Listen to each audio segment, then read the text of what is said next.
All glories to His Divine Grace, Srila Prabhupada, our Divine Spiritual Master, our eternal guide, and our source of all benediction, blessing.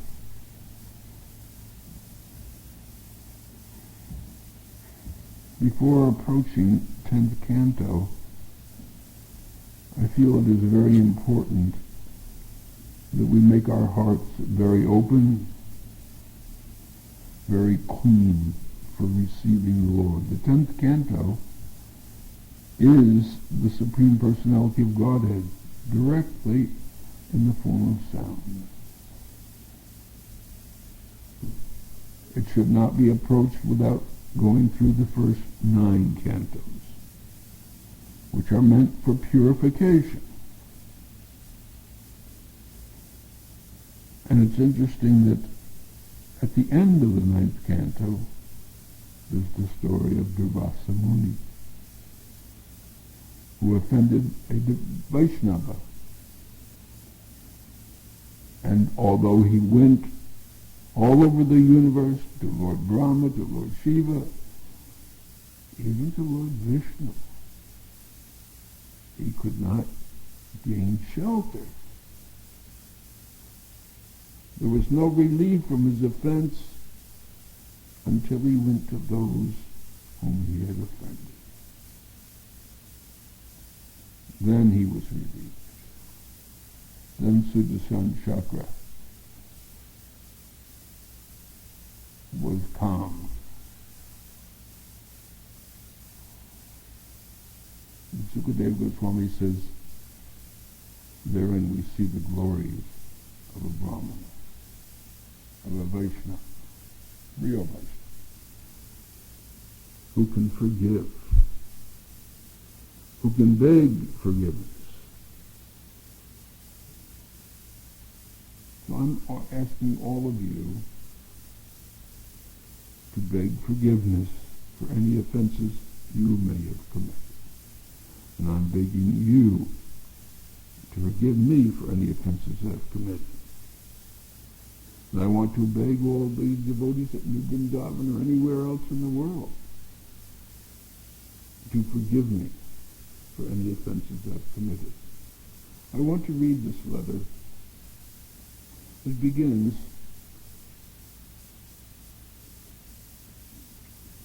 with a poster or a sticker that Adi sent in. Relax. Be patient. Just do the right thing. You'll never regret it. And the Lord and the good Lord will bless you. It's a very nice poster.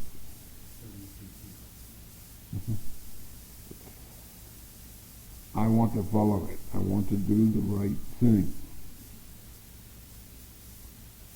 So I want you to hear this letter because I think it's coming from Krishna. And I want you to accept it as coming directly from Krishna and not say, oh, he's just envious.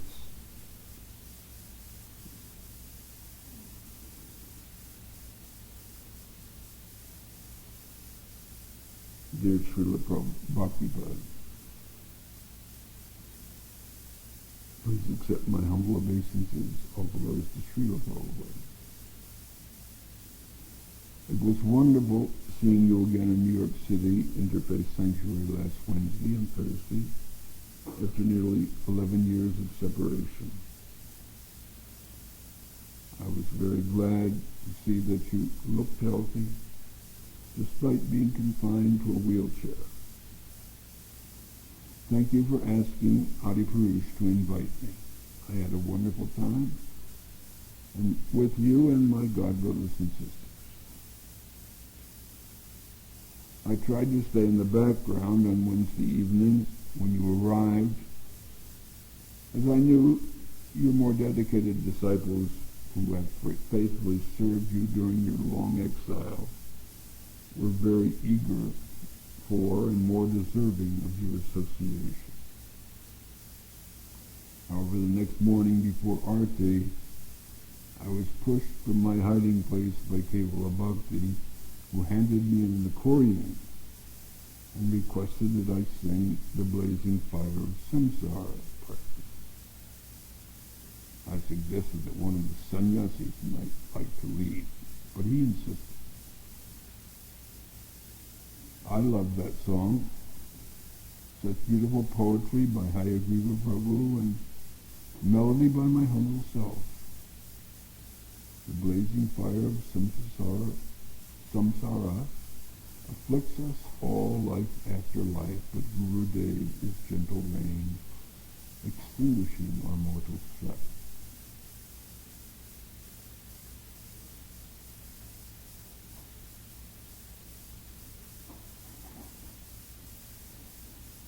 At one or more points during the Hare Krishna refrain, I could hardly continue. I was simply caught up in the moment of thanking Krishna for sending you to save me from the blazing fire of samsara. What else can I say? You convinced me to take up spiritual life. You accepted me as your disciple. You taught me practically everything I know about devotional service. I was feeling great love and gratitude for you. And during the kirtan, my voice choked up with tears, and tears came to my eyes. I was feeling a little embarrassed because of my strong emotions, but not terribly, because I knew most of the devotees well enough to know that they could understand my heartfelt feelings and appreciate them. And I tried to hide by looking down at the floor, but somehow, by Krishna's mercy, I managed to continue singing with a wavering voice. Although I was not looking at you directly, I thought that you, too, were also experiencing similar emotions. You confirmed this later. Maybe it was immediately before your class or after, but when you spoke to me personally in front of the congregation and acknowledged how the kirtan had brought tears to your eyes. That was very sweet of you. I replied, the feelings are mutual. Later during the day, so many devotees came to me and commented on the kirtan. Some described with awe and amazement the tears in your eyes. They said that my kirtan had touched your heart and their hearts. It was certainly a wonderful moment, a gift from Krishna. These moments cannot be produced on demand, nor can they be completely suppressed. We can only thank Krishna when they come. Later, Adi Purush spoke to me about various other topics, one of which was the little sticker enclosed, which he distributes while picking for Lakshmi. Relax, be patient, just do the right thing. You'll never regret it. And the good Lord will bless you. He related several stories about people who gave a donation for a sticker on the pic, and who later returned to tell him how this simple message had changed their lives for the better. I humbly request that you also do the right thing. Certainly you have performed great austerities during the last 8 years in prison, and no doubt you have learned many lessons. Your welcome home address was wonderful. You said that the worship you received from your disciples and well-wishers is not meant for you. It was meant for Krishna. I noticed must also that you were careful not to receive this worship in the presence of the deity. You asked the pujari to close the curtains. This brought joy to my heart, for it appeared to demonstrate in a small way your newly acquired humility, a virtue given from Krishna to you because you deserve it. However, there is much more for you to do to fully demonstrate your humility. I do not have to tell you the story of Durvasa Muni and Maharaja Amrish. You, like Durvasa Muni, have offended the Vaishnavas, numerous offenses, grievous offenses. There is much work for you to do, difficult work, painful work. You must make apologies and beg forgiveness.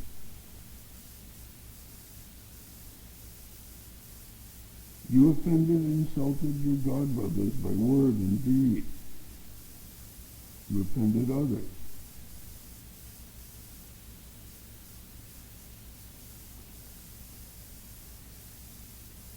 I am sure you realize that you deserve much more than only 10 years in prison. Krishna lets you off easy. Perhaps, since you can rectify yourself in the company of the Vaishnavas before you die. If you should pass away before making peace with the Vaishnavas, your fate will be bleak.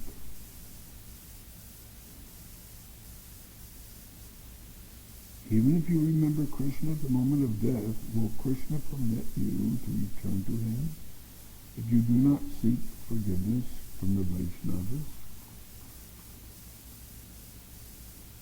You are not getting any younger, Bhaktipada. You have expended the major portion of your life. Your body is now overcome by invalidity. Your miserly body will certainly dwindle and deteriorate like an old garment. What will become of your disciples after your death? At your homecoming, there were less than 50 devotees. Not a huge amount. And most of them stayed far away at the back. Even when requested to come forward and sit closer. Later on during the day, I overheard some angry words spoken by one disciple to another. It seemed to me that some of your disciples may not be able to perfectly cooperate together without your leadership after you are gone. Even Bhakti Swami, an advanced and dedicated disciple, who has accomplished a most wonderful thing by building a beautiful temple in Rishikesh, did so nearly single-handedly. Despite his preaching attempts, he has not attracted many full-time devotees in Rishikesh, maybe less than a dozen. I understand he is still fighting lawsuits from ISKCON. What will happen in Rishikesh after Bhakti Yoga's passed?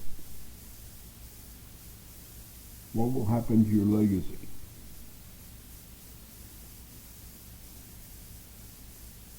First, you should explain everything to your disciples and apologize to them very soon, within a week or two, before your Indian sannyasis return to their homeland. They should remain in ignorance no longer. Many of your disciples believe that you were banished from New Vrindavan and convicted in court unfairly.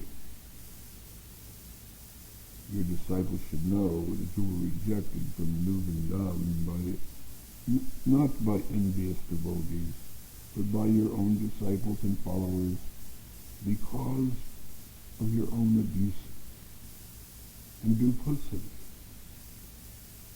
By your posturing by your posturing, you created enmity between God brothers and God sisters, which continues to this day because of your own shallowness and inability to confess your sins. During our conversation with Eternal Love Prabhu on Wednesday, I remarked that one ISKCON guru told me that Bhaktipada had done some of the greatest work for ISKCON, but he'd also done some of the greatest harm.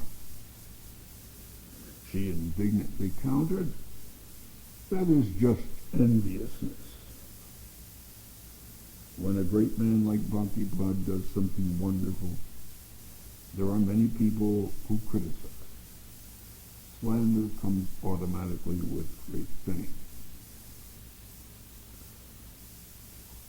Evidently she does not know what really happened. Granted, many ISKCON leaders were envious and slandered me without just cause, but more often than not, you gave them cause enough. Your God brothers may not be perfect, but neither are you. And most importantly, you cannot receive forgiveness from Prabhupada or Krishna without asking forgiveness from them.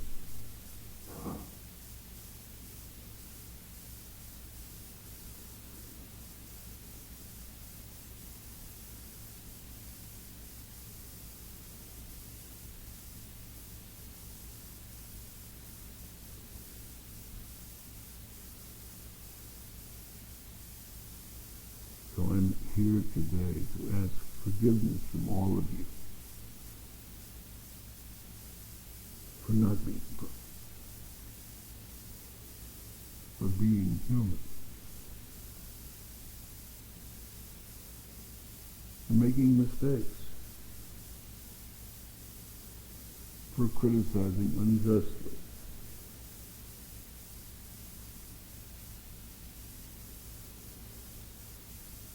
for not always being truthful,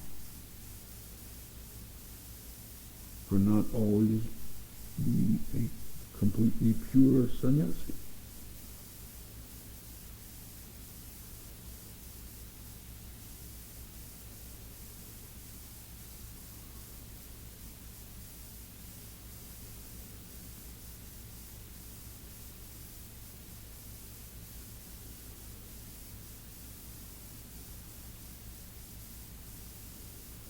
Someone has suggested that I should take my own life. But I don't think that's Prabhupada's remedy. I never heard Prabhupada suggest that to anyone, no matter how low they fall.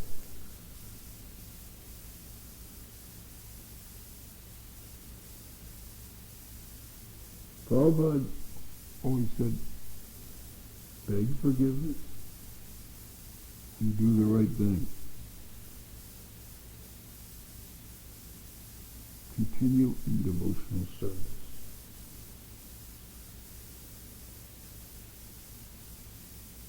So I'm begging your forgiveness, and I'm begging the Vaishnavas everywhere for their forgiveness.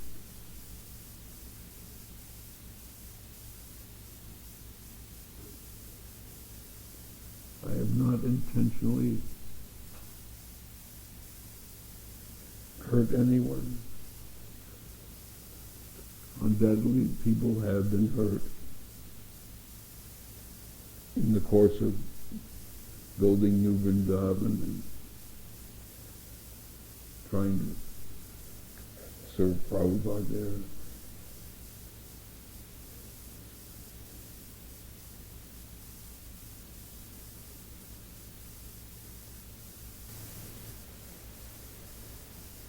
But I think the best thing I can do is to pick myself up and try again.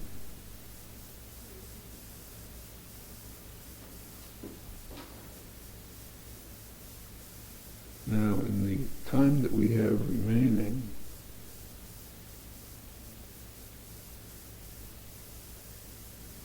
I think I'd like to hear from all of you some confessions and some begging for forgiveness.